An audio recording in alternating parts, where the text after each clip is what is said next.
And when we heard the story for the first time, believe you me, my first reaction was of total disbelief, because I just refused to believe that something like this has happened in my country and I'm unaware of it.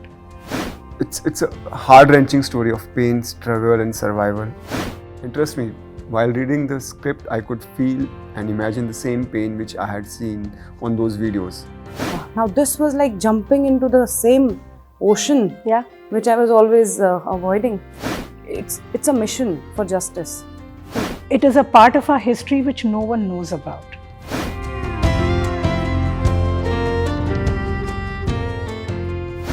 Hello guys, this is Vinita Kumar and you're watching me on India.com and Bollywood Live. In conversation today is the team of the Kashmir Files, Pallavi Joshi, Darshan, Kumar and Bhasha Sumbli, with a story that needs to be told.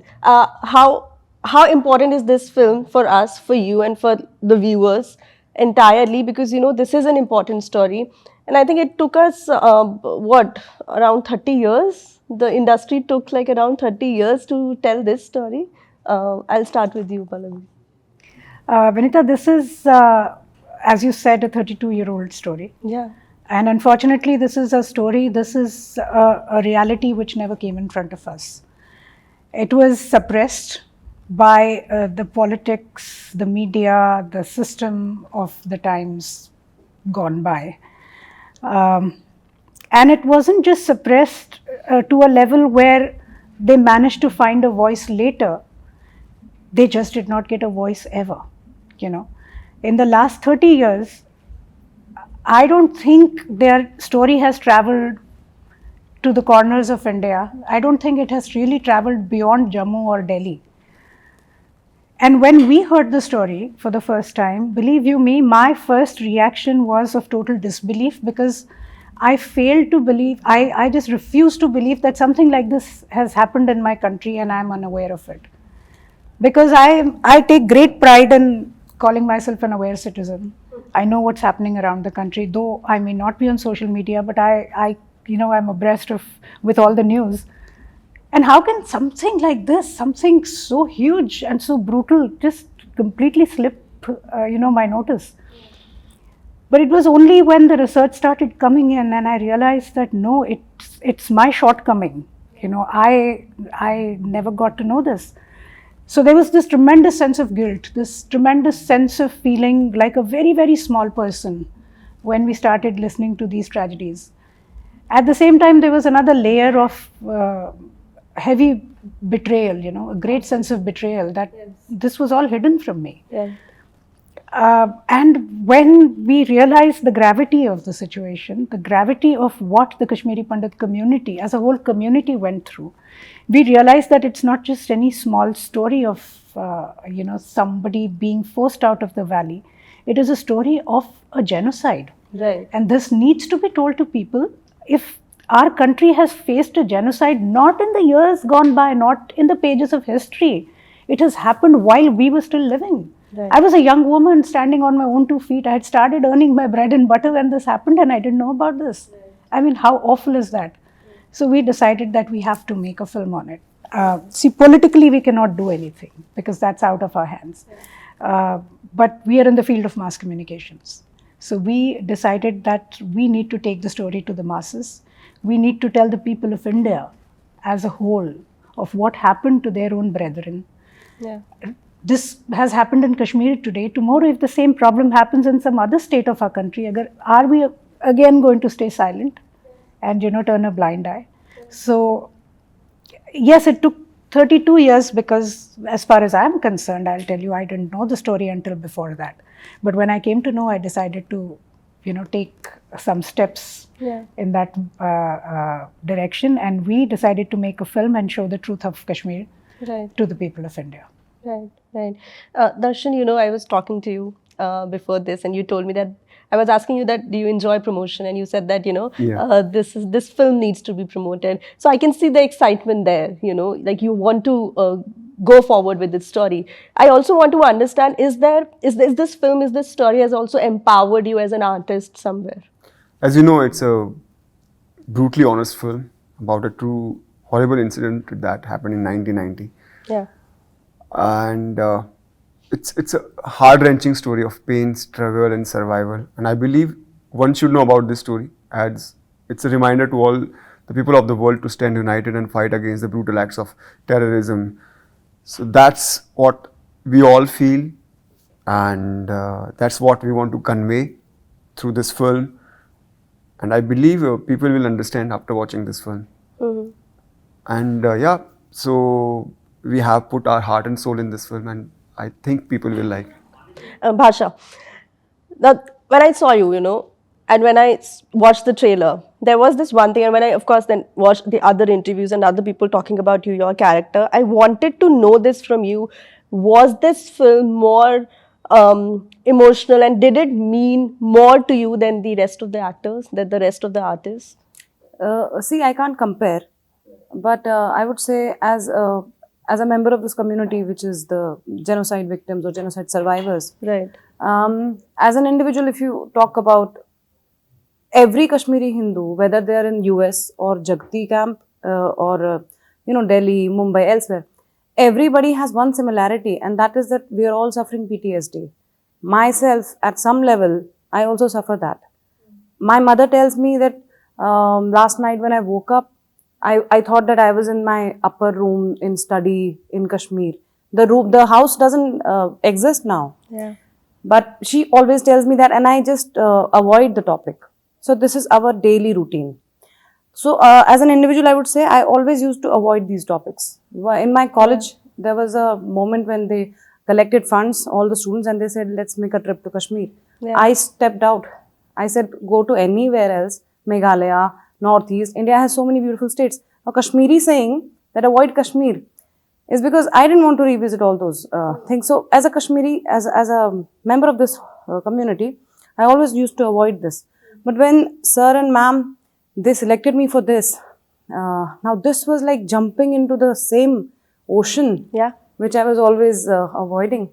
But this thing has given me a great catharsis as a survivor of this genocide myself. And all thanks to them.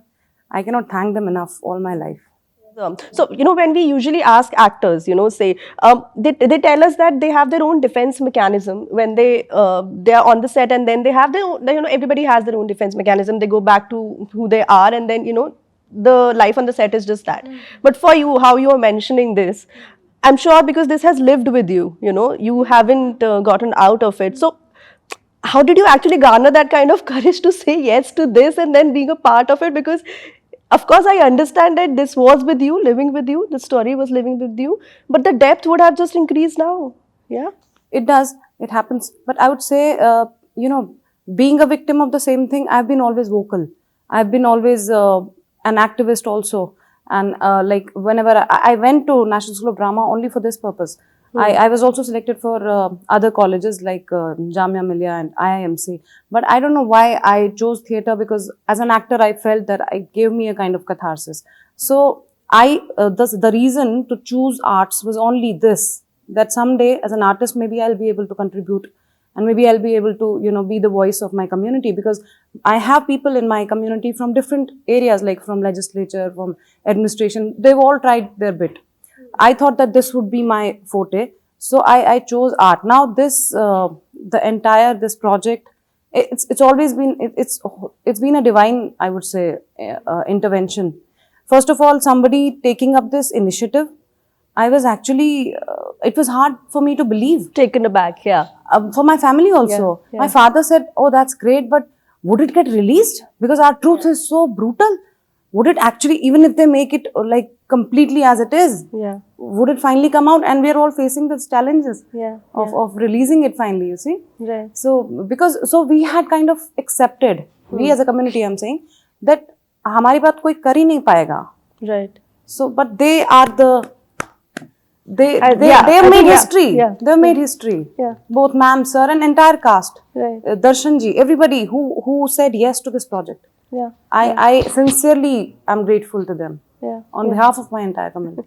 Darshan, coming to you. Now, you can't deny that this is a film that also talks about politics. Okay. What are the challenges of an artist when the artist gets associated with a film which has politics, and not just like, it is not a layered thing, it is just out and out, and that is of course one of the reasons why the release is facing, so many challenges here. So what is the motivation there for an actor like, and don't you fear that, this might of course, be you might be questioned again, or this might affect your career, or all these sort of apprehensions that usually all actors go through? Actually, I don't understand politics. I'm an actor, Yeah. and I connect with emotions. Hmm. As you know, it's a heart-wrenching story of true event, Yeah. a brutally honest film, and that's what I first. When I remember my first meeting with Pallavi ma'am, when she showed me the videos of the real victims, and it shook me inside out. I couldn't utter a word after watching those videos. Yeah. Then later during the meeting with the Vivek sir, he gave me the script of the film. And trust me, while reading the script, I could feel and imagine the same pain which I had seen on those videos. And because Vivek sir depicted all those incidents so beautifully in its screenplay and dialogues that I was spellbounded. And I was like, I have to do this film. This is a brutal, honest film. This truth should come out, and Right. audience should know about what happened in 1990. That's why I did this film, and I think after watching this film, they will realize it and they will feel the same. Yeah, yeah. To all three of you, I want to understand this.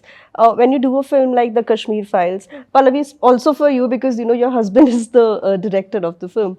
I want to know what is the message out and out that you want to give to the audience apart from just telling them the story that of course the story is there, they might, because this is not a film which is being made to entertain the audience, they might take some nuances out of it. So what are those things that you want them to take from this film? I would say this film gives a message to everyone to be an individual thinker, to not accept what is being served to you through either your college professors or your media or whatever the narratives are being spread widely. Be confident, be an individual thinker, and be a researcher. Search for the truth and be courageous enough to say the truth and spread the truth. I think because this movie is not a movie; it's an initiative. It's the first ever. I think it's the first ever genocide movie Yeah. on in the Indian cinema. Yeah. So as the right to justice hashtag you're saying is there. Hmm. So it's a mission for justice. Hmm. I think the message is loud and clear that apart from all the other movies that are there, that are commercial, that are fun, that's also fine. But I think the purpose of cinema should also be somewhere to, to be true to the times Right. and portray them as they are.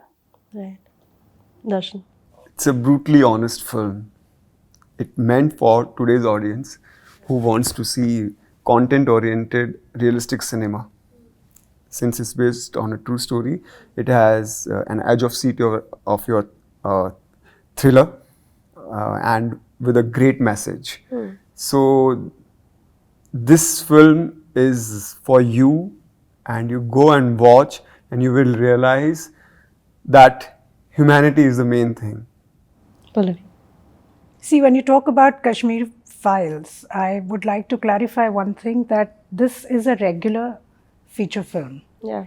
It does not come across as a documentary. Absolutely. So because the cause for which it is made, I would not like to slot it in the entertainment section, but as cinema should be, it has all the trappings that will keep the audience engaged with the story throughout. It has been shot in that manner. So we have tried to keep all the cinematic aspects of movie making alive in this film. We have tried not to lose out on those. At the same time, we are showing the people what happened in Kashmir. It is a part of our history which no one knows about. And if you introduce people to history, it just makes them understand their present, and through which they can pave their way for That's their a wonderful tomorrow. thing to say, Pallavi. Yeah. So that is why I think some of our history lessons are very important in life. Although I wouldn't like to say that we are trying to give a message from this film. Yeah. The message has already reached the people when we announced this film. Now, people just have to see the film to understand what really happened there. Yeah. And as Bhasha said, that only one narrative has been, very Created. popular Yeah. in our country so far. But there are always two sides to a coin. Yeah. So when you see the pain and suffering that has gone through in order to create one narrative, I think people, after seeing this film, can take a studied stand as to where they, which side they would like to lean on and who they would like to side on this. So the truth is just going to lay open in front of people. Yeah. Yeah. And is it as real as it can get? Can't get any more real than this. Thank you so very much for talking to us. All the best for the film. Thank you.